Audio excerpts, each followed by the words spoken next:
Good morning and welcome back to the Bus Stop Banter. This morning we are talking about what makes a great teammate.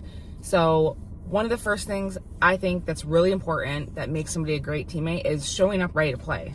So what does that look like? Showing up on time with everything ready. Mm-hmm. You're not walking into the dugout eating stuff. Yes. Because that quite annoys me. Like, there was a kid on my all-star team who would always do that. Show up to... And eat his dinner on the dugout. Yeah, show up to a game late, and then he had, like, Subway in the dugout, and he was just eating it while the rest of us were either, like, playing or warming up. Mm-hmm.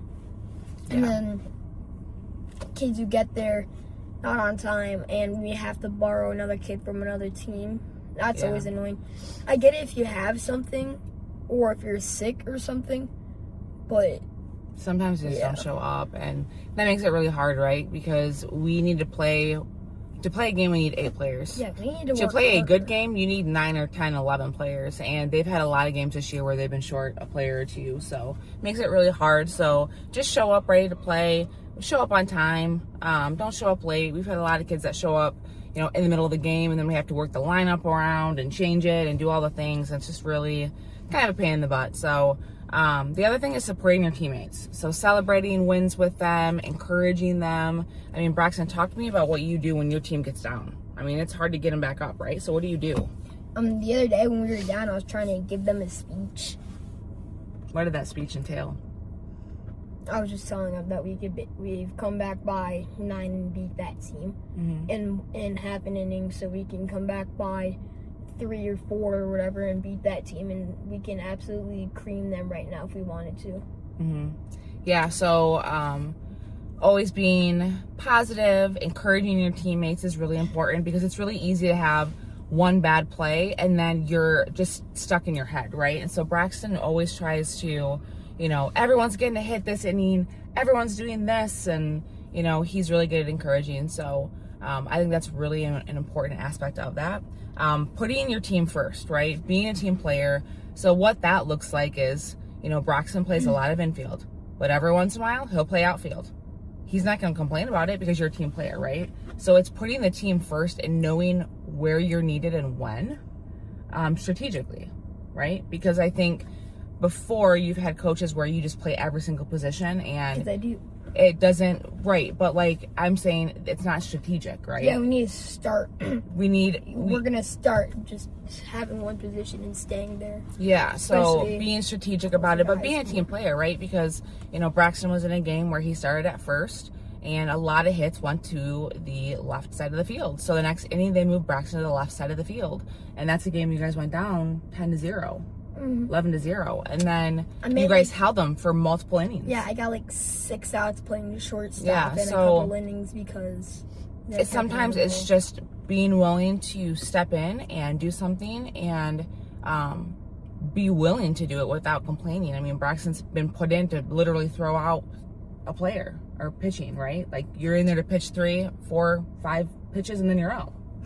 Right? I remember that. Yeah, so it happens, right? And it's just really important that every teammate is able to be okay with just being moved around, right? And playing for the win. So the other thing is working hard, right? Like, yes, it's different when you're at practice, you're working hard, but how much do you do outside of work?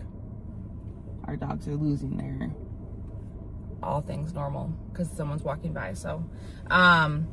So working hard, so practicing outside of practice. You do it all the time, right? Yeah. So what does that look like? I mean, it could be from hitting off. Stretching and sit normal.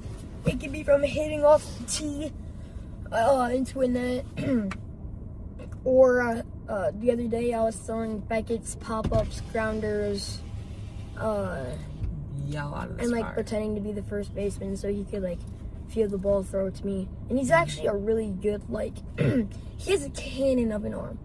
At All-Star tryouts, he caught a ball from first, and then there was a kid at second, and I was running to third, and he just chucked it in it, and he gunned the kid out at third twice. Yeah. So we always talk about, you're never going to improve on a skill or be better at something without putting in extra practice. And Braxton's the kind of neighbor that people don't like because he would rather be out there hitting off a tee at 7:30 in the morning when neighbors are still sleeping on the weekend. I remember before a travel tournament, I'm like, Dad, can I please hit off the tee? It was 7 o'clock in the morning, guys. And I was like, there are some people, I think it was even earlier than that because we had to leave really early. It was like 6. Yeah. So being willing to and then I ended up like doing it in the basement or whatever. put in the work outside. I mean, Braxton plays travel and Little League, so, you know, you would think he gets tired of it, but the kid comes home, he plays wiffle ball or baseball or some kind of baseball related activity, so. The other one is communicating really well, right? So we need somebody that is willing to communicate, so they speak respectively, they listen to their coaches, they listen to their teammates. You know, there's been times when kids talk over the coaches, right? And so it's really important that the kids are listening, they're engaging, they're learning from their coaches. If you aren't coachable, if your child isn't coachable, that makes it really, really hard to be a good teammate. And right? yeah, some coaches may not want to pick him if he's not the most coachable, and that could be a big thing going into high school or I could college. close the blinds like it was going to do something. Yeah, no, I saw. All right, so having a positive attitude. Braxton's come a long, long way on this. Braxton doesn't like to lose. And if we look back 3 years ago, he'd be the kid that would be in really pissy in the dugout. More so at himself than his team. He would judge himself very harshly. He would cry. He would get really angry. You still do it sometimes, right? Because Sometimes. That's when that's the times that I have struck out in Westwood, which is not a ton. Most of the time, they're off of kids throwing like 30, 40. Like, that's easily hittable. Yeah, you get so used to hitting faster, it kind of throws you off. Dude, I know. Look at all the chipmunks running around over there. We have a chipmunk problem, guys. Side note. There's 2 of them running around chasing each other. So having a positive attitude, regardless of what the score is, how you're playing. I mean, Braxton's really good at, you know, he might make a bad play, but then he bounces back in the next play before you would kind of get stuck there, right? And so when Braxton sees a teammate struggling or messes up or what have you, he's encouraging that person, right? His pitcher's throwing a couple balls, he'll walk up at a break and give him a high five and, you know, say something to him. And I've never done that. Yeah, you do.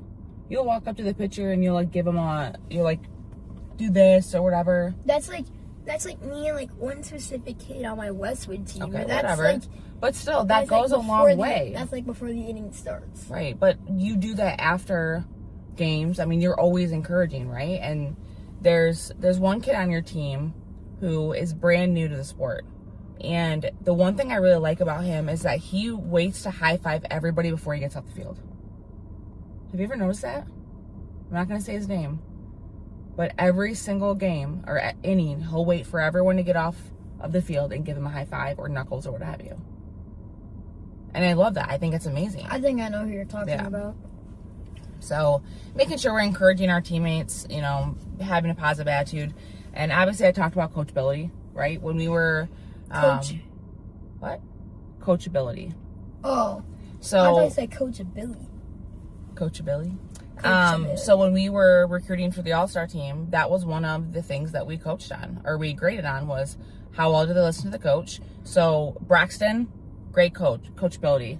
So perfect example. What did Coach Jeff do to have you hit that curveball?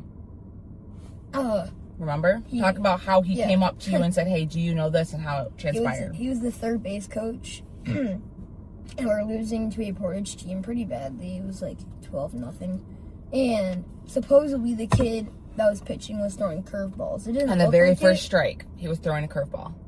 Yeah. So he walked up to me and he's like, do you know how to hit a curveball? And I'm like, yeah, I think I have before. And he's like, okay, just wait back in the batter's box. As soon as that ball like is crossing the plate, turn your hips and just swing and try to hit it out into like right right field, right center. And what'd you do? I hit a line drive over the second baseman's head. That was the base Right to the right side. So, you know, it's really hard because some kids you could tell that to, and they wouldn't know exactly what to do. Braxton's been coached by so many great coaches that the coachability level is there. But I saw him do it with another kid, and some of this is just down to the coaching guys. Like, he coached a kid to hit a bunt, and it was a perfect bunt, and he got safe. Oh, dude, that was the most So it's sometimes squeeze. Yeah, so what is a suicide squeeze? When you bunt with the bases loaded. I've never heard of that, you guys. Learning something every day. Trying to get the runner from home to score. And everybody was safe. Yeah. So it was perfect, and sometimes, like I said, that comes down to the coach recognizing what they need in that moment. Helping somebody when you've identified that someone's doing something to overcome that, right? And it comes down to hitting and batting and doing all the things. So those are a couple examples of coachability. And when you listen to the coach and you do what they say, essentially, like you follow their instructions, it's easier for you to do it after. So that was really cool. Shows respect. So we've had a lot of issues throughout the years where there are kids on the team that have really, really bad attitudes, and they curse at their teammates, they belittle their teammates, they belittle the umpires, the coaching, and that's really hard when you're on a team. And I get it. There are really frustrating instances where it's frustrating, right? You're getting your butt kicked, nothing's working, you've made some mistakes, you don't agree with, you know, placement of players on the field, what have you. But showing respect at the end of the day is really, really important, right? We've had a lot of issues the last couple years with teammates not being very good teammates, right? I get it. The game can be really frustrating, right? You could be winning by a lot 1 minute and then down by one the next. Like, the game of baseball is so weird like that, right? And so, you know, we always say, like, respect your teammates, because you're not going to want to play with someone who's disrespecting you or talking bad to you or criticizing your game, right? Anything you want to add to that? Like, what happens when you see a teammate that is doing that?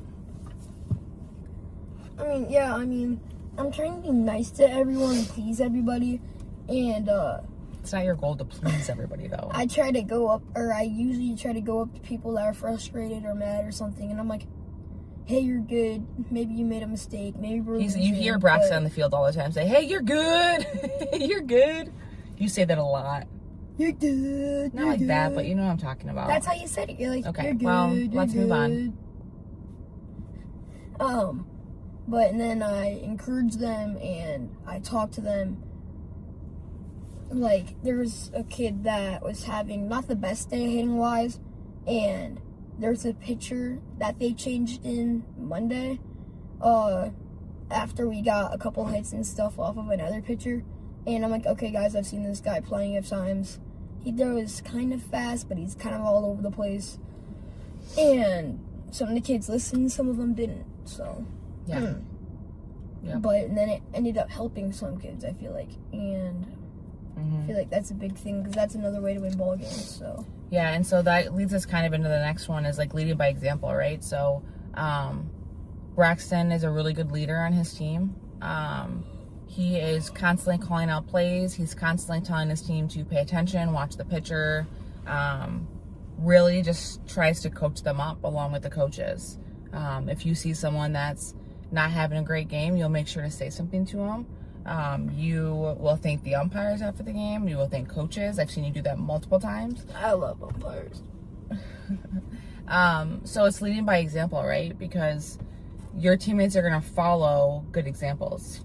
And so if you're a good example and you're doing the things that you should be doing, more likely than not, those kids are going to be doing the same thing, right? And so, you know, there's been times before where, you know, you've had teammates that have been pretty heated and you try to calm them down, right? Especially in All-Stars. We see it all the time. Not All-Stars, I'm sorry, travel ball, right? Where your teammates get really mad and they're throwing helmets around, and you're really quick to... That doesn't happen much in travel. It doesn't travel much, but it happens, right? And it happens in Little League, that's too. That's only happened once in travel. But you're very quick to try to de-escalate the situation, right? Like, you know, saying that, hey, you're good, let's move on, let's get ready to go back out there. And so you are kind of this natural born leader, and the more that you lead by example, the more your teammates are going to be following suit, right? Yeah.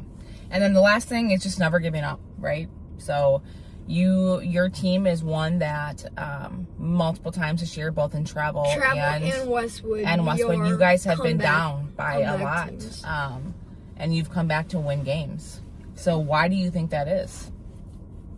I think partially is some of the kids on the team have a lot of grit, and I feel like it's really cool sometimes because there's a couple kids I know that can be team leaders. I can go up there, get on base for us, and then we have a kid or couple kids behind them that can hit them in, and that's nice to know.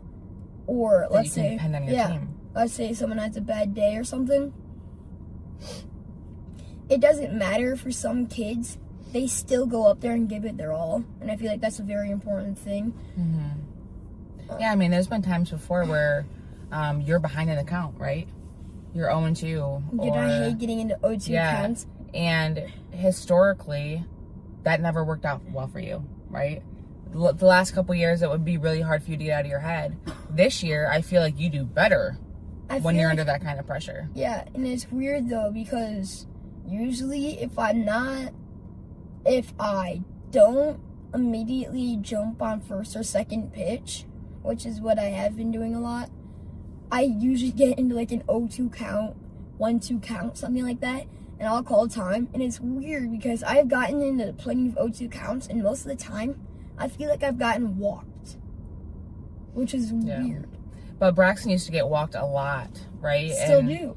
And it was his mindset. I think his brother's kind of in that mindset right now where I think your brother's is scared of the ball right now. He just doesn't want to swing. But he wants to get walked. And you used to be that kid that wanted to be walked. And now you get mad when you get walked because you really wanted that hit. And so it's shifting that mindset to, you know, never giving up. And if there's anything close there, you're going to swing. And I've always told you, I would rather you go down swinging than non-swinging, right?